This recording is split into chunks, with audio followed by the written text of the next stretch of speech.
What is up, guys? Beyond Awesome Gaming here, and today we are going to be recording episode 2. I just noticed that in the last video I was very all over the place with my explanations, so I'm going to do my best to try to change that this time around. And what this first thing is going to make me do is going to make me put a second energy rune on the fairy. This now gives me an energy set. The energy set is with 2 energy runes, you get an extra 15% HP. It'll say right here it'll say right in this area where what the set gives you, and then it says on the top energy 2 set. You can have a 2 set thing, or some of them have 4 set things, so you gotta worry about that. And now let's look at our new mons. I mean, we got some pretty good stuff here. We got skill up for Rena. We got Arena and a skill up for Rena already. Would prefer a blue. I will be right back. Alright, apologies for that little cut there. I just had to figure out what the heck my sister is doing, and I'm gonna get rewards here for equipping energy runes, and as also for just equipping a rune set in general. Now, the next thing I want to do is I want to see what I get out of these unknown scrolls. The unknown scrolls can summon between 1 and 3 star monsters, and mystical scrolls can be summoned in between 3 and 5 star monsters, as you can see from the obvious thing right next to it. So what you usually want to do is you want to do your unknown scrolls as well. I'm actually getting a lot of 1 stars here. Ooh, I got another Wind Vagabond. Sometimes you can get lucky, sometimes you cannot. I prefer to usually keep the silver star monsters. The silver 2 stars I keep, and I feed all the nat 1s to whatever I'm trying to upgrade, and then I will keep the silver nat 2s for evolving, because I just try to keep them as food. So I'm going to go ahead and give Reyna that skill up real quick. When a monster eats the same kind of monster, like this Epicon Priest just ate the Wind Epicon Priest, as you can see, she gets a skill up for that. There is a maximum skill level for each person, and the skill ups are actually just as important as actual stats, because they, can make the damage a little bit higher, make things a little less easy. And see, as you can see here, absorb mana is that you have all of these levels that the skill can go up to, and that's essentially what happens. So the next thing we got to do is we got to go ahead and obviously collect our rewards, and then the next thing we're going to do is we're going to go fight Greedy in the arena, because that will give you the reward of a Light Garuda, which is Tion. A lot of people say Tion is good. I've just never really used him, because I just don't like his revive skill, which is his 3rd skill, because it only revives them to a little bit of HP, so it just ends up being still one-shotting pretty much. Alright, so I'm going to use Water Fairy, Light Elven Ranger, maybe I'm going to use Fire Hellhound maybe, and I will use do I want to use the Fire Serpent? I want to use something that strips, but that's not necessary at this early. Yeah, let's not worry about stripping this early. I'll talk to you about stripping in a little bit. We'll just use the basic main team for now. And yeah, you usually stay with the basic main team for a while, unless you're doing a challenge run like I am in one of my alts. That is essentially allowing me to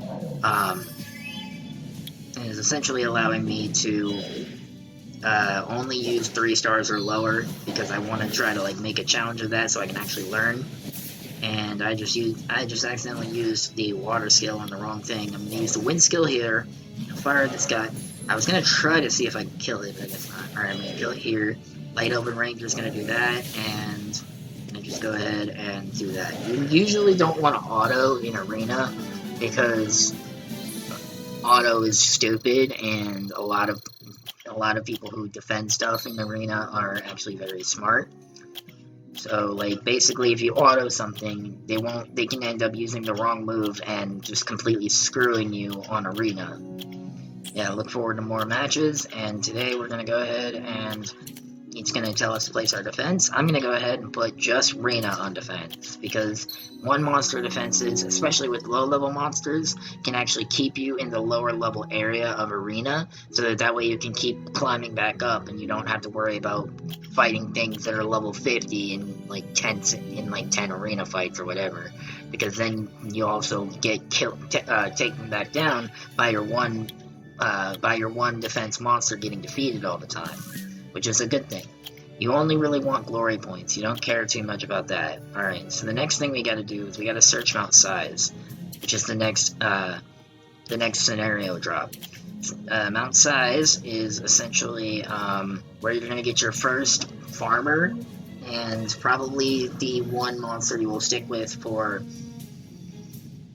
several months to years, until like a year, I guess. I don't know. I haven't even been playing for a year, so I don't want to say that for sure, but I know that you will stick to her for a long time, and that's just letting you know that you can get friends to help you in stuff. Like if you have friends, they will have something called a rep monster, and they will be showing up here. You can have up to 50 friends, and they can all have a rep monster, and that rep monster will basically be like a one-time monster you can use in the middle of battle. So a lot of people have like really good reps. So say for instance you're stuck on a scenario, or stuck on something, you can get that one-time clear with that rep. But other than that, you do have to try at least. But I'm gonna go ahead and throw in our defense, or normal stuff.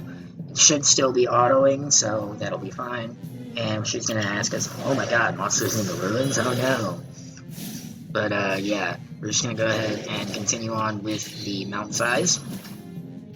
And one thing you gotta learn about in this game is you want any rune that you can get at this point in the game. Any rune, no matter what. Do not sell any runes this early on, because they will actually be very helpful, at least until you get some of the free runes that are coming from other scenario drops. But until then, you really want to make sure that you keep all your runes, and you want to wait until you want to just wait pretty much. You just want to go through this stuff, pick up your free runes, and go through everything there. And we get an attack, a fatal rune. That's not bad. That's still a 1-star, which is unfortunate, but it's got HP as well, even though the HP won't increase. Essentially, I'll show you how runes work in a little bit, but like a detailed guide of runes in a little bit. But what you want to do is you want to make runes that synergize well with your monsters. For instance, the Wind Vagabond is mainly used as an HP tank. So if you want to use him as an HP tank, you obviously got to get runes with a bunch of HP on it. So you can figure that out as you will. I will actually give an in-depth tutorial. Actually, I probably will just give a straight-up tutorial outside of this thing about what kind of runes you should use, how the runes work. And so we're gonna go ahead and hop up to level 5. So we're now level 5, and we got a rune here. However, we go back to rank 5. And we've got a wonderful thing. That's the event. That's not ready yet. We've got a wonderful thing known as challenges. Once you get a level up, see you're going to get level 5, you're going to hit 200 crystals. People don't seem to understand that crystals are very, very easy to come by in the first part of the game. And Jubagel, who is a YouTuber that I watch, is very, very adamant on, how it's free to play, and that you don't need to spend like $1 million to get the game. You can, but it's a lot easier and a lot less expensive to just go ahead and wait for it. It's essentially either you farm forever or you pay $1 million. I'd rather farm forever though. And you don't really have to farm forever per se. You just have to like get the right stuff. Sometimes it's luck, sometimes it's not. Either way, we're gonna go ahead and get back into Mount Size. We're on, I think, the 3rd level now out of 7. So we're going to go ahead and watch our Mons kick their Mons' ass. And I might actually have to rune soon, because of the fact that eventually we're going to start hitting golems soon. And when we hit golems, they're going to be very defensive. And with that defensive capability, they're going to be able to stall our team out and kill us. So that's another thing you got to worry about as well. So we will actually have to probably put these runes on in a second or so. defense +3. And yeah, there's the first set of golems, so I'm going to go ahead and pop on some runes while I'm thinking about it. I'm actually going to rune the Water Fairy versus the Wind Vagabond, because I honestly feel like that would be, you know, the wiser choice. And flat stat runes, basically there's 2, 4, and 6 slot runes. Flat stat runes are a no-go, trust me. See how this one has a percentage and this one has a flat? 2, 4, and 6, they have the ability to have percentages, and flat stats are a no-go. However, since it's the beginning of the game, I don't really care as much, because at the beginning of the game, we're just worried about getting those set bonuses, because those will be better than any stat you get this early game. So I'm gonna go ahead and equip the Hellhound with the 30 fatal runes that I have, and with that, I'm not gonna upgrade any of the runes. I'm not gonna do any of that. I'm just gonna equip them to the monsters, and then I'm gonna hop back into Mount Size.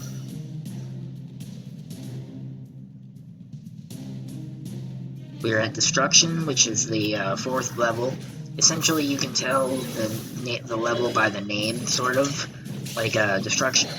For this one, it goes Limbo. Something, I can't remember what the second one is. Then it's Wrath, Destruction, Damnation, Rage, and then Treachery. Treachery being the 7th, obviously, where there's a boss. There's always a boss on the 7th stage of these. And all of these bigger, like, you notice how they're bigger monsters in the center here? That's like a mini boss, per se. It's got a little bit more health, a little bit more capability of surviving, and it's a lot stronger, so that's why you gotta worry about those and try to take those out first, usually. But, you know, at this stage of the game, you can, like I said, at this stage of the game, you can really just do whatever. Crit rate, we got a crit rate thing. Prefer crit damage usually, but crit rate is not bad. We're gonna go ahead and put that on Hellhound. So now we've got the Fatal set. We've got a 4-set Fatal, so that'll give me attack plus, I can't remember, give me a second. That will give me attack plus, I think, 35%? Yeah. So we'll get 35% extra attack, and we also get a reward for completing the Fatal set. We get a lot of rewards early on. Don't worry about it. I'm gonna hop back into Mount Size again. We're gonna do Damnation, which is all fire golems. So Wind Vagabond probably won't be surviving this. Yeah. So she's just letting you know that there's all more golems. And she's scared of the golems. She's scared of pretty much everything. She's your tutorial guide, but she's also scared of pretty much everything. Like, all you have to do is just do your best. I mean, like, literally all they're gonna do is probably kill my Wind Vagabond, and that's it, because we are actually several levels higher, except for the Light Elven Ranger, because we got him later. But yeah, so all these mobs are a little bit higher levels, so it's not gonna be that big of an issue to take out a few golems. So we're gonna go ahead and watch the Damnation be cleared pretty easily. And then we are going to see what happens next. We got a ghost. Yes, that was close, but we did get a ghost. Sometimes you can actually get like actual monsters to drop instead of just unknown scrolls or runes, which is some of the scenario drops are actually good, but stuff like the ghosts are just Like, if it's a silver 1-star, I mean, you can literally just do whatever with that. There are several scenario drops that are a lot easier to get and a lot, well, not easier to get, but a lot more useful in certain areas. Like, I believe Wind Griffin is a scenario drop, which is good because I want to make sure that I get my Bernard as soon as possible. And I want to get, you know, obviously the skill ups for Bernard. Bernard is the awakened version of the Wind Grim Reaper, or the Wind Griffin. So, once again, just gonna worry about the fight, I guess. But yeah, I'll worry about awakening stuff when we actually come there, because that's probably a video in itself as well. So we're gonna go ahead and get a victory on Rage. So now we can move on to Treasury, and we get 4 unknown scrolls. I will summon those later. because you don't have to summon your scrolls right away. With mystical scrolls, I'm kind of like greedy and I want to summon them right away. But a lot of people will save up their scrolls and try to see if they can get something really good with the amount of scrolls they're summoning at once. I just can't do that. I have a big issue with things burning a hole in my pocket per se. So it's kind of like the same thing with mystical scrolls. I'm just like, I want to get something. I want to get something. I can't wait until there's 5 million mystical scrolls. I just want to get one at a time. And yeah, I'm surprised I didn't get any lightning from that first premium pack. That's the first time that's happened actually. Here's the final boss of the Mount Sides. Once we clear this guy, he will die obviously, and we will get the Magic Knight, which once again we will really use. And actually, I wonder who I'm going to replace. I'm probably going to replace the Hellhound with the Magic Knight. Either the Hellhound or the Vagabond. I think I might do the Hellhound because the Vagabond also has HP. And I did not mean to sell that. That was stupid, but it's alright. Yeah, Garden's looking up. Yep, we got a Magic Knight. Yay! That's all I care about. I love the Magic Knight. Message from Lycana, probably about some outsides. Yeah, okay. She's just gonna talk about how there's another ruins that's going through craziness. Essentially, they're just saying, oh, people are stealing relics from these ruins and their spirits are being activated and all this other shit, so we're gonna go ahead and... Oh, hey! Oh yeah, I forgot, once you beat Mount Sides, you unlock her challenges for Monster Training 101. Those challenges are pretty much essentially there to help you get all sorts of stuff. You gotta equip a Fatal Set, equip a Blade Set, do all this good stuff. It's basically, and it gives you rewards for it too, like for equipping a Fatal Set, you get 300 mana, or 30,000, was it? Yeah, 30,000 mana. For Rune Power Up, you get energy. It's all good fun. Now what we're gonna do is we're gonna go to Scenario. I'm gonna go ahead and collect these. And we are going to go ahead and call it an episode, I'd say, right about now. So if you liked what you saw, then feel free to like, comment, subscribe, do whatever it is you want to do. And with that being said, I'm Beyond Awesome Gaming, and I'll talk to you guys later.